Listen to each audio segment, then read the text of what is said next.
Hello everybody, welcome back. Today as well we have got to another video. In this video I'll show you how you can delete Binance account, but before that please do make sure to like our video, subscribe our channel, and yes, without any further delay, let's start. So for that, all you gotta do is simply open up your particular Binance app in your phone, and upon doing that you will find your profile icon on top left corner. Simply go ahead, tap on it. Then from over here, this kind of interface is gonna pop up. The correct part is simply where your user ID will be shown.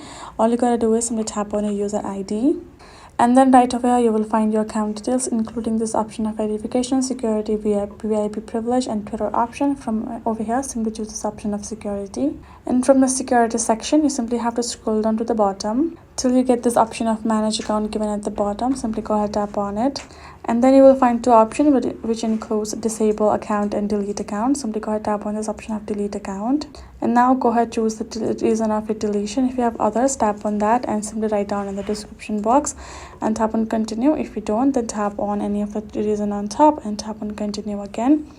Now afterwards, you simply have to verify yourself for the deletion purpose. Once you have done that, you will find this option of delete. Now tap on that and you are good to go. Your account will be deleted, and that is it. So that is how you can do it. Hope this video was helpful to y'all. Thank you so much for watching, and yes, I'll see you guys in our next video.